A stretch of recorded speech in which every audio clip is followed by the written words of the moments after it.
I welcome you all in the next video tutorial. Dear all, in this video we are going to cover a simple question regarding the financial administration paper, that is extension in service and re-employment. What is difference between extension in service and re-employment? So before starting, this is for educational purposes only. There is no commercialization involved, and please refer to standard rule and regulation in case of any deviation. So let's start. As per fundamental rules 56, FR 56 आपको याद रखना है, 56A और 56D आपको याद रखना है इस कंडीशन में।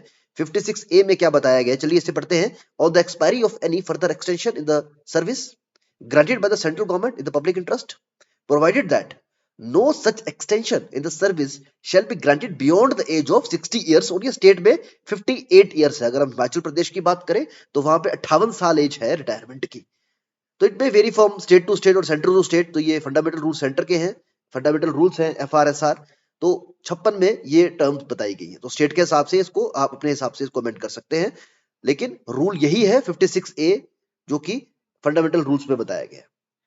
अगर हम फंडामेंटल रूल 56D पार्ट की बात करें, no government servant shall be granted extension in service beyond the age of retirement of 60 years. यहाँ पे 58 हो जाएगा, एचपी गवर्नमेंट की बात होगी तो ये बताया गया है कि एक्सटेंशन नहीं दी जाएगी या रीएम्प्लॉयमेंट नहीं होगा। लेकिन अगेन ऐसे केसेस हो सकते हैं जब ऐसे सर्कमस्टांस बन सकते हैं जहां पे वो ग्रांट भी की जाए, इसलिए इनका विवरण रूल में दिया गया है। इस अवस्था में, इस कंडीशन में आपको एक नोटिफिकेशन दिखाना अत्यंत आवश्यक है। चलिए इसे देखते हैं। 2018 की एचपी गवर्नमेंट नोटिफिकेशन है ये, regarding the grant of extension in service oblique re-employment.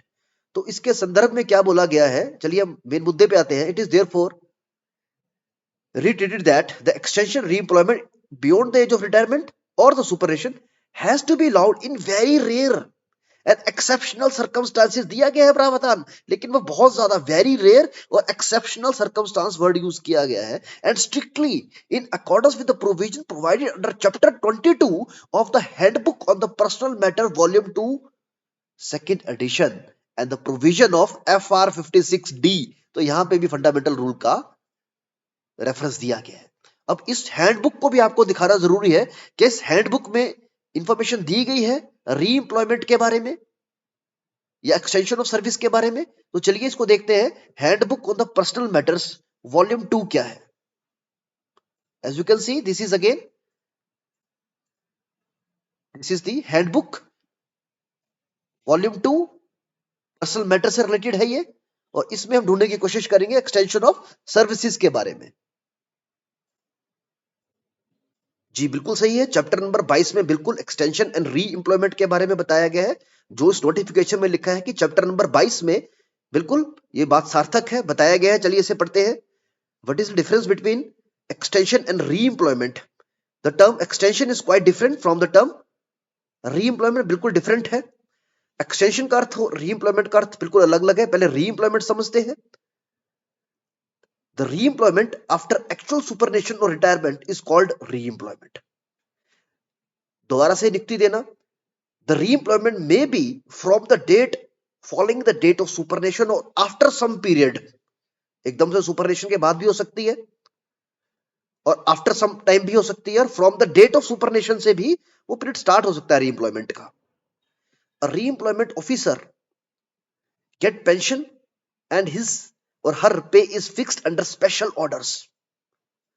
A re-employed officer is governed by general rules governing special conditions of government employee, and such other rules it may be specified in the terms of re-employment। में वो rule लिखे होंगे, अलग से rule बनेंगे, होते हैं, प्रावधान है। The period of re-employment doesn't qualify as service for pension and other benefit। ये बहुत इंपॉर्टेंट है।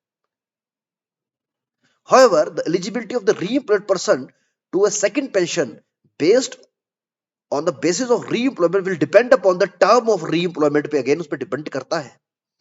अगर हम एक्सटेंशन सर्विस की बात करें तो extension service is continuance in service, उसको कंटिन्यू माना जाएगा। एक्सटेंड मतलब कंटिन्यू कर दिया गया है, रिटायरमेंट नहीं की गई है इस केस में।